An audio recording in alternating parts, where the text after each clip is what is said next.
السلام عليكم ورحمة الله وبركاته. مع الجزء الثاني من مقدمة كتاب الصف الثاني الثانوي كلوب 2 بلس 2، وهي استئناف للمراجعة اللي احنا عملناها في الفيديو السابق. لكن طبعا قلت أذكر حضراتكم بالفوكابولار اللي احنا اكتسبناها من الريفيزيون اللي فاتت، والنهاردة إن شاء الله الريفيزيون كان استكمال للمراجعة اللي احنا عملناها. شفنا كامي وشفنا مريم، شفناهم وتعرفوا على بعض في الأسانسير، وشفنا برينو لو فرير دو كامي. ماي aujourd'hui يا ترى هم هيطلعوا dans la même classe ولا لا؟ ولكن في البداية قلت أذكر حضراتكم بالفوكابولير اللي احنا أخدناها وتعرفنا عليها في المراجعة اللي فاتت. عندي un étage un ascenseur un immeuble une entrée la rentrée scolaire la voisine, la porte, la route, des adolescentes,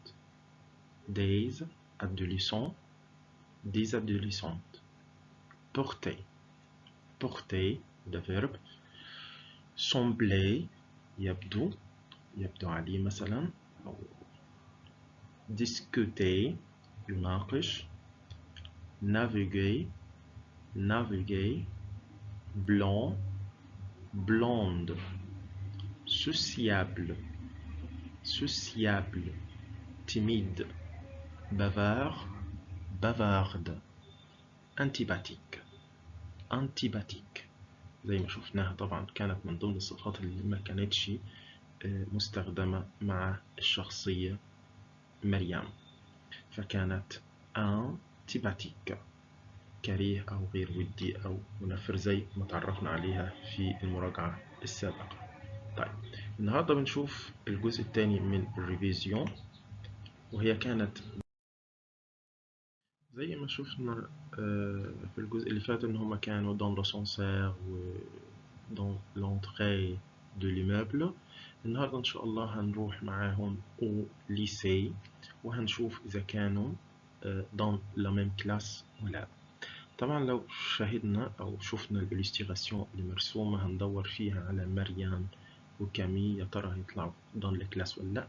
ده اللي احنا هنستعرضه مع حضراتكم حالا في الفيديو ده. طبعا هنا في dans la salle de classe de Camille et Myriam، يعني طلعوا في نفس الفصل. طيب عندي هنا لو استعرضنا الاليستيغاسيون اللي موجودة عندي، في عندي un professeur، في عندي des élèves. Il y a beaucoup de choses dans cette classe comme il y a un ordinateur, il y a une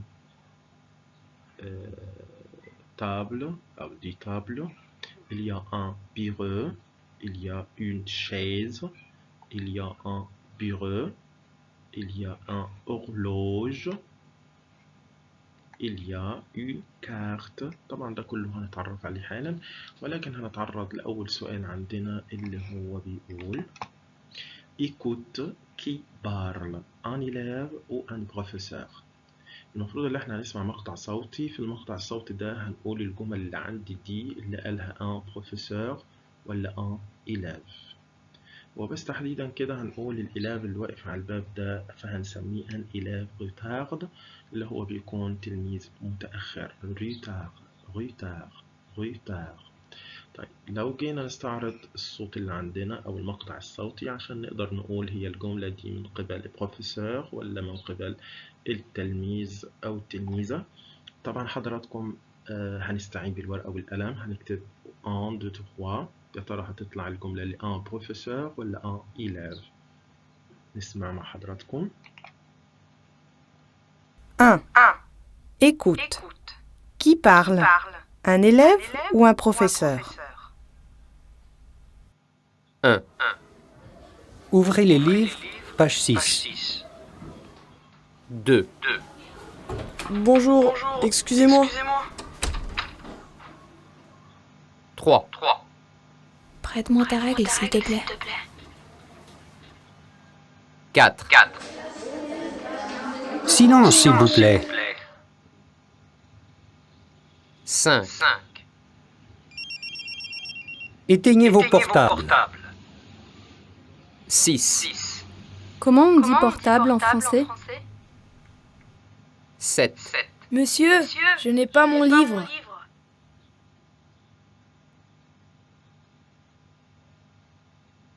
d'accord très bien. لو احنا ما سمعناش جمل كويس ممكن نوقف الفيديو وننصت ليها مرة تانية. وبعد ما حضراتكم سمعتوا للنص أو للمقطع الصوتي مرة تانية، تعالوا نشوف الإجابات بتاعتنا كتبناها بشكل صحيح ولا لأ. عندي الكوريجي بتاعنا أو التصحيح هيكون كالآتي. طبعا لا بروميير فراز كانت لو بروفيسور صحيحة. تاني أو دوزيام فراز كانت لإلاف ان روتار، واتفقنا إن كلمة إلاف ان روتار وهو بمعنى متأخر. عند الجملة الثالثة ان إلاف le professeur, une élève، ولا dernière phrase كانت un élève. طبعا هنسمع الجمل تاني. الكلمات اللي ممكن تكون هستناكم تبعتوا لي الكلمات لو كان في جملة صعبة.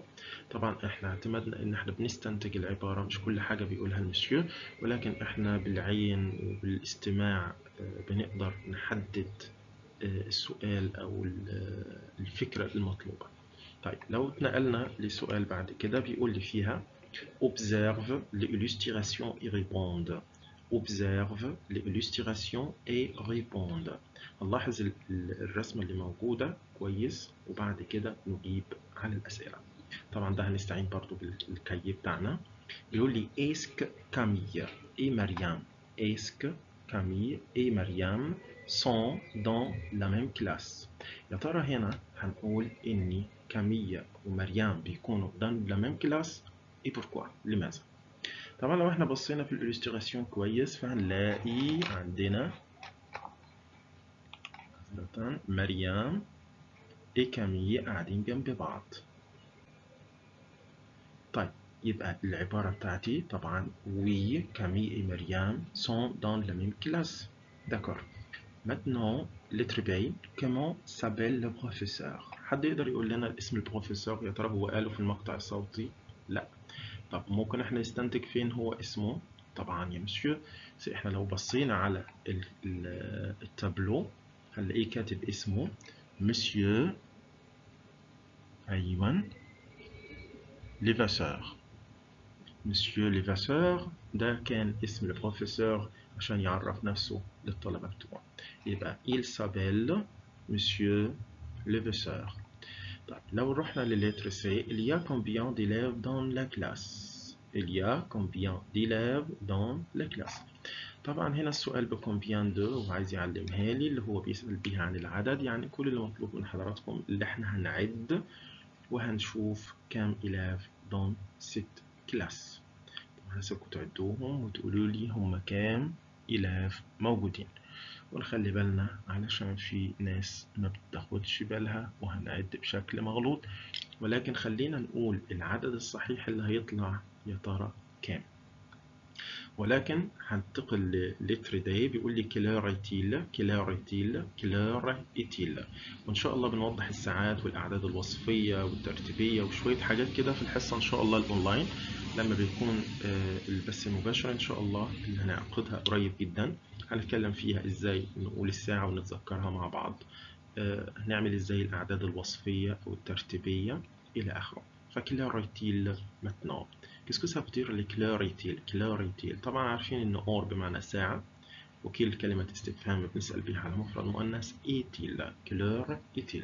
واتفقنا برضو سابق ان il هنا مش عايدة على الأور ولكن عايدة على الطون الوقت، لذلك هي جت مفرد مذكر مش مفرد مؤنث. لو بصينا في الساعة هنتظر برضو رد حضراتكم.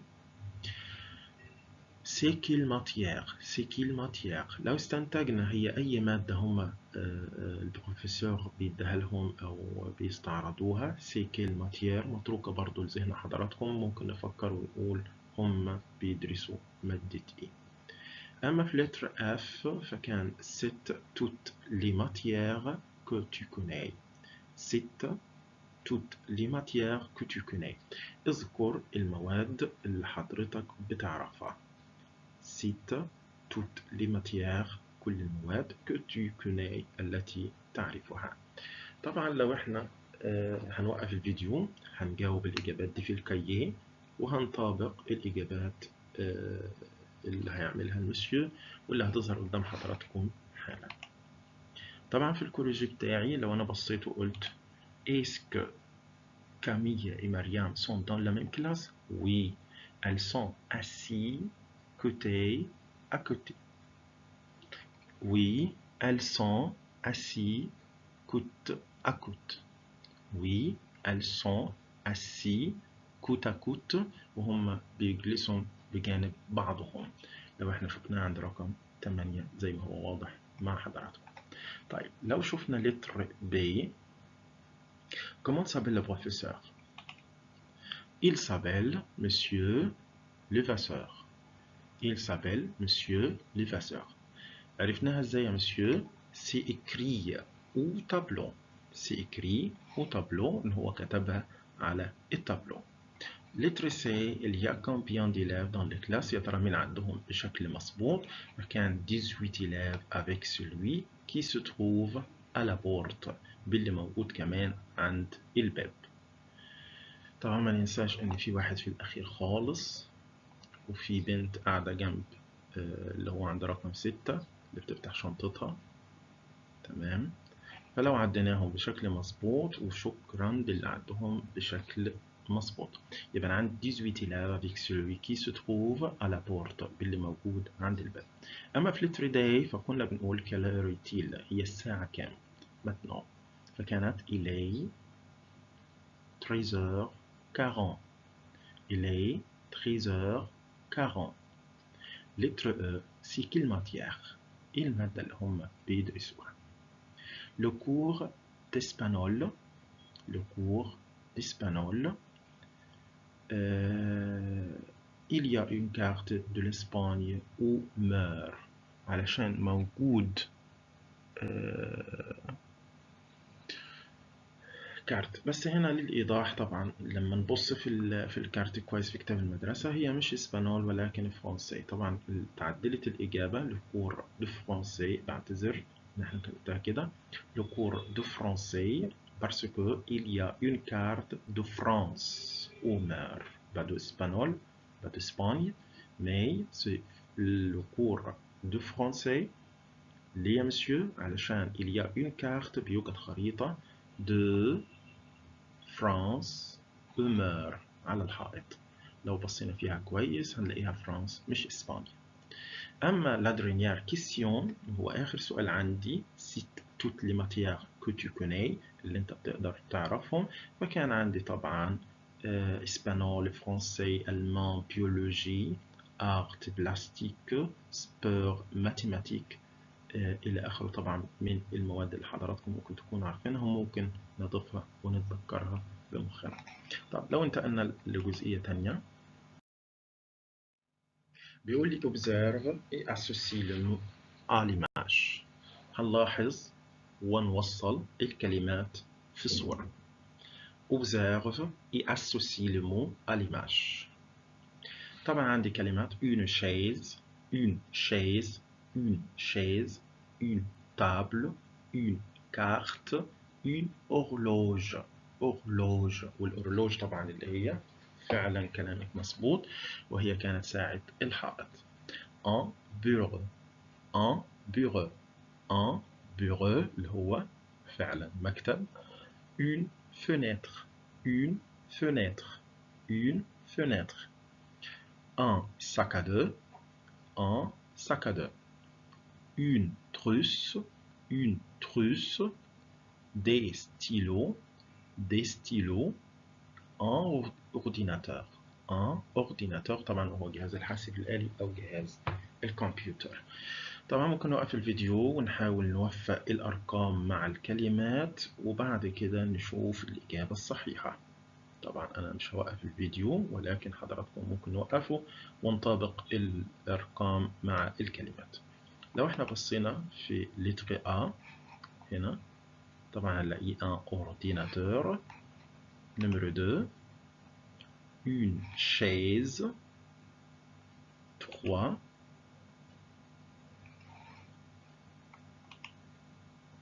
des stylos. لو بصينا على رقم 3 فهنلاقيها des stylos.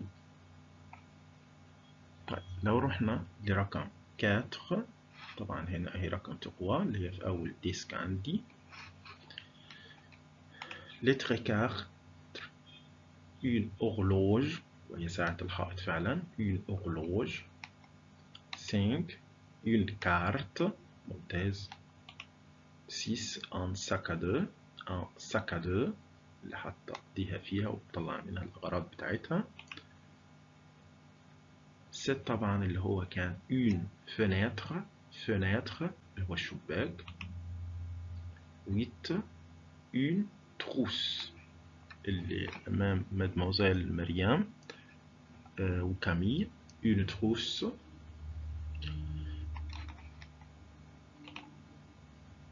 أما رقم 9 أو numéro 9 وهي كان un bureau، c'est la dernière، وهو كان une table، une table، une table، une table طبعا اللي هي رقم 10. وطبعا il y a beaucoup de tables dans cette classe. لو انتقلنا لنقطة تانية برضو عندي في كتاب المدرسة بيقول لي فيها fait de phrases pour décrire la situation comme dans l'exemple. fait de phrases pour décrire la situation comme dans l'exemple، بمعنى اعمل جمل pour décrire la situation عشان نوصف الموقف comme dans l'exemple زي ما هو في المثال. يعني في المثال قال dans la salle de classe il y a des chaises grises إلى آخره. طبعا أخذنا السنة اللي فاتت تعبير جميل ظريف كده لما باجي بقول qu'est-ce qu'il y a dans ton sac، qu'est-ce qu'il y a dans ta classe، qu'est-ce qu'il y a dans ta maison، qu'est-ce qu'il y a dans ta chambre، ماذا يوجد في فصلك، ماذا يوجد في حقيبتك، ماذا يوجد في مدرستك. وكنا بنستخدم التعبير il y a. بمعنى إيه il y a؟ il y a بمعنى يوجد، وبنستخدمه دايما لما بنحب نعبر عن شيء وهو تعبير غير شخصي ما بيتغيرش. بنستخدمه طبعا بإل، وضمير عندي اسمه ضمير المفعول إجريك، ثم فيرب أفوار، كلهم على بعضهم بيدوني معنى يوجد. طيب احنا ممكن نقول ايه في الفراز لو احنا وصلنا؟ طبعا هسيبكم برضو ممكن نشوف الصورة كويس تاني ونرجع الفيديو ونشوف الصورة، نلاقي جمل كتير جدا. على سبيل المثال أنا قلت dans la salle de classe il y a des chaises، il y a des tables، il y a des cahiers، il y a une horloge، il y a des stylos، des trousses، un ordinateur، des chaises، une carte mur. والمور طبعا اللي هي الحائط، الخريطة موجودة على الحيطة. دي sac à dos حقائب للظهر برضو إلى آخره. فسيب لكم المجال مفتوح ممكن تضيفوا على الحاجات دي. طيب أنا قلت أذكر حضراتكم بالتعبير il y a، طبعا اللي هو بيساوي بالإنجليش there is أو there are. il y a بمعنى يوجد. على سبيل المثال لو أنا قلت il y a une assiette sur la table، il y a une assiette sur la table اللي هو بيوجد طبق على المنضدة. ولو أنا قلت برضو il y a des fourchettes sur la table، il y a des fourchettes sur la table اللي هي الشوكة. il y a des fourchettes sur la table. وفي الأخير il y a 30 élèves dans la classe، il y a 30 élèves dans la classe. طبعا هنا بس في نقطة للإيضاح كده حضراتكم، إن التعبير il y a بيجي وراه 3 حاجات، مفيش رابع، ولكن بيوجد عندي 3 حاجات ممكن أقول بيتبعوا التعبير il y a. هناخد منهم 2، والتالتة إن شاء الله بنتعرف عليها السنة دي. عندي إليا ممكن أجيب وراها أداة للنكرة زي ما أنا قلت إليا une assiette إليا des fourchettes يبقى واحد اللي بتتبع بأداة للنكرة أو تتبع بعدد زي ما قلت في الإكزامبل إليا 30 élèves dans la classe إليا 30 élèves dans la classe اللي هو بيوجد 30 تلميذ dans la classe في الفصل. يبقى تاني التعبير إليا بيتبع إما بأداة للنكرة un une des أو بيتبع بعدد زي 1 2 3 4 5 إلى آخره. عندي النقطة اللي بعد كده حضراتكم وهي كان إكزرسيس جميل جدا بحبه جدا. بيقول لي les indices إديسان لآربر جينالوجيك. يعني إيه آربر جينالوجيك؟ فعلا وهي شجرة العيلة دو كاميل إي برونو كي أو كي سونت كاميل إي برونو. كامي طبعا البرسوناج اللي كانت في الديالوج بتاعي وبرونو اللي هو سوني فرير دانتون كايي. طبعا جميل قوي الاكزرسيس ده اللي احنا هنحول الكلام الى صورة. تعال نشوف كده هنعملها ازاي. هنا بيقول اقرأ النص اللي موجود عندنا ده عشان نرسم بعد كده منه اربر جينالوجيك. بتاعت مين الاربر جينالوجيك او شجرة العيلة بتاعت مين؟ قال لي بتاعت كامي وبرينو. فين هنعملها؟ في الكيي بتاعتنا اللي احنا اتفقنا عليها من اول فيديو. Leur mère s'appelle Jeanne et leur père Victor. يبقى أنا عندي مامتهم s'appelle Jeanne et leur père Victor. Ils ont une tante. عندهم tante et un oncle وعم. Leur cousine, qu'est-ce que ça veut dire les cousines؟ فعلا بنت العم. Leur cousine أو بنت الخال. Leur cousine s'appelle Sophie.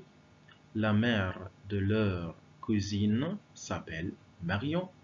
يبقى Marion بالنسبة ل كامي وبرينو هتبقى sa tante أو leur tante. تمام. يبقى leur oncle s'appelle مقلناش عن اسمه ولكن هنشوفه كمان شوية. ولكن شوفنا اسم طونت اللي هي مريم. Le frère de la mère de Camille et Bruno s'appelle Antoine. Le frère de la mère de Camille والد آسف اللي هو أخو مامة كامي وبرينو اسمه أنطوان. أنطوان. يبقى برينو وكامي ليهم خال اسمه أنطوان. لور جران بارونت جميلة. لور جران بارونت ودي اللي هنبدأ بيها في الرسمة طبعا. لور جران بارونت اللي هو الجد والجدة سابيل بيير et لوسي. اسمه بيير ولوسي. Antoine est le père de Sophie et de Lucas. Antoine est le père de Sophie et Lucas. تاني هنقراها. طبعا الكلام كله على كامي وبرينو اللي احنا قدمناهم في الديالوج. Leur mère s'appelle Jean et leur père Victor. Ils ont une tante et un oncle. Leur cousine s'appelle Sophie. La mère de leur cousine s'appelle Marion. Le frère de la mère de Camille et Bruno s'appelle Antoine. Leurs grands-parents s'appellent Pierre et Lucie. Antoine est le père de Sophie et de Lucas. طبعا حضراتكم هنوقف الفيديو هنحاول نرسم الرسمة ونشوف هتتطابق مع الصحيح ازاي. فأنا هعرض الرسمة. عندي بيير وعندي لوسي. يبقى مين دول؟ لي جران بارونت. يبقى le grand-père s'appelle Pierre, la grand-mère s'appelle Lucie. بعد كده عندي جان وفيكتور اللي هو بابا وماما دو كامي et برينو. وبعد كده جان وفيكتور المفروض انهم عندهم ابناء اللي هو كامي وبرينو. وبعد كده هنروح لماريون وأنطوان العم ومرات عم فبنسميها طونت. يبقى leur tante et leur oncle. Leur tante elle s'appelle Marion et leur oncle Antoine.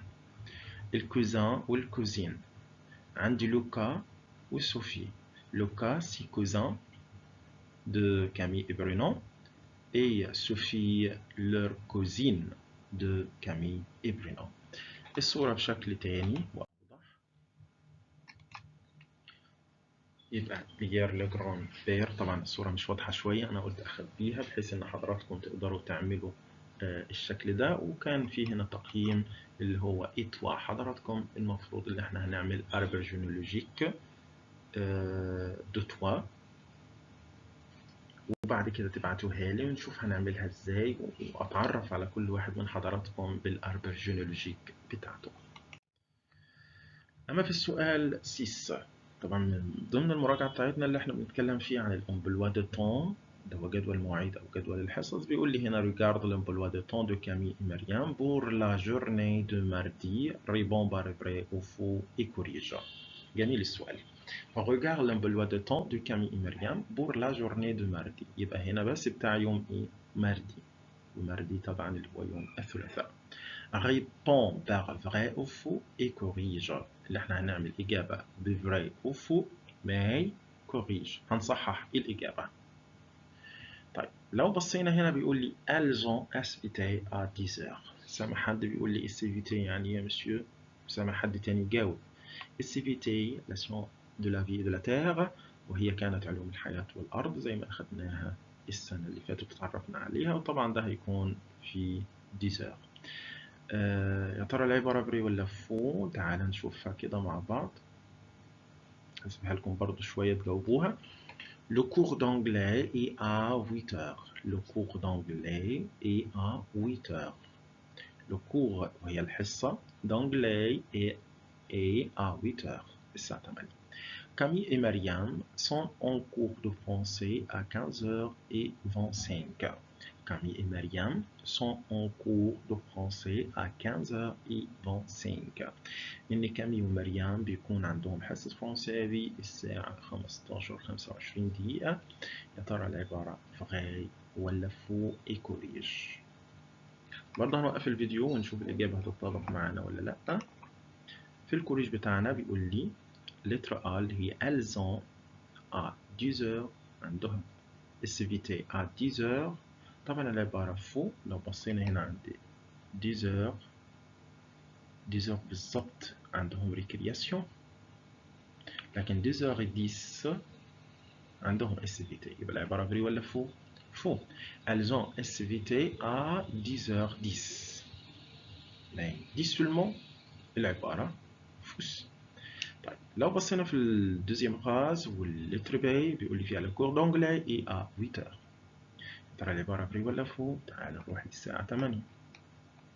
عندهم فعلا انجلاي فكانت فري. لتر سي كامي et Mariam sont en cours de français à 15h25. العبارة فو. Le cours de français finit بتنتهي. Le cours de français finit بتخلص، تمام، هي بتبتدي 14h30 وبتنتهي 15h25. يبقى إذا البداية الساعة 14 والنهاية الساعة 15. إذا ما ينفعش نقول عندهم حصة ولكن انتهت الحصة. كلام جميل. رقم 6 بيقول لي فيها complète le jour de la semaine. quel jour n'apprécie pas. عايزين نكمل الأيام بتاعت الأسبوع بتاعتنا. quel jour n'apprécie pas، أي الأيام ظهرت قدامنا. يا ترى إيه الأيام دي؟ طبعا لو تذكرنا أيام الأسبوع فإليا 6 jours par semaine. بيبدأ عندنا الأسبوع طبعا بسامدي، لكن في فرنسا زي ما احنا عرفنا السنة اللي فاتت بيبدأ بلاندي. يبقى أنا عندي هنا هنقوله زي الفرنساويين الاثنين وينتهي معايا بالحد. يبقى أنا عندي لاندي، ماردي، ميركودي، جودي، فاندردي، سامدي، ديمانش. تاني لاندي، ماردي، ميركودي، جودي، فاندردي، سامدي، ديمانش. يا ترى مين بقى الأيام اللي ظاهرة عندي هنا؟ حد من حضراتكم نقدر نجاوبها.